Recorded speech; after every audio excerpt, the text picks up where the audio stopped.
Simpanse itu membuat sebuah gerakan aneh kepada pria itu. Ia mengira mungkin simpanse itu sedang meminta bir. Tetapi begitu pria itu mendekat sedikit, simpanse itu tiba-tiba memegang kerah bajunya dengan sangat kuat. Ada tatapan marah di dalam matanya. Beruntung teman-teman dari pria itu melihat semuanya. Dan begitu salah satu temannya datang, simpanse itu langsung melepaskan kerahnya. Mereka sama sekali tidak tahu bahwa ada sesuatu hal lain yang sedang direncanakan oleh simpanse itu. Sebenarnya, ia ingin mencuri pisau kecil yang ada di saku pria itu, yang sudah ia ambil diam-diam.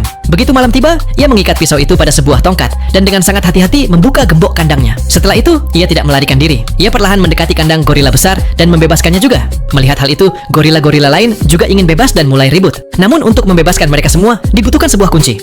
Keesokan harinya, Caesar melihat sang penjaga membuka pintu besar dengan menggunakan kata sandi rahasia. Dari sekian banyak simpanse, hanya Caesar yang memperhatikan hal itu dengan seksama. Malam harinya, ia diam-diam mendatangi pintu yang sama, memasukkan kata sandinya, dan lalu keluar. Tetapi alih-alih melarikan diri, ia langsung pergi ke rumah sang pemilik. Sesampainya di sana, ia membuka lemari es yang berisi neurotoksin yang telah dimodifikasi. Caesar tahu bahwa virus ini bisa meningkatkan kecerdasan simpanse berkali-kali lipat. Ia segera mengambil semua sampelnya dan membawanya langsung ke kebun binatang.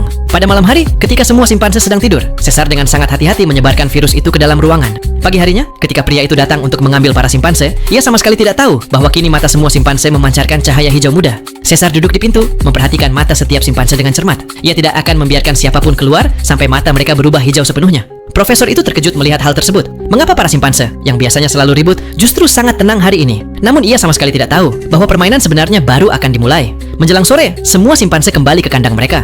Saat pria itu ingin mengunci pintu, ia melihat Caesar masih berada di luar. Lalu, seorang pegawai segera menodongkan pistol ke arahnya. Pria itu mencoba menangkapnya dengan alat kejut listrik. Namun sebelum sempat, Caesar sudah memegang tangannya. Semua orang yang ada di sana langsung terdiam sesaat. Detik berikutnya, Caesar menyeret pria itu ke kebun binatang dan membuka semua kandang simpanse. Ia tahu bahwa jika manusia mengetahui semuanya, mereka akan menghancurkan semua simpanse yang ada di sana. Jadi ia mengurung pria itu di dalam kandang dan pergi jauh dari tempat itu, lalu membawa semua simpanse lainnya ikut bersamanya. Nah, cuplikan adegan dari film ini bisa kalian saksikan dengan judul Rise of the Planet of the Apes 2011.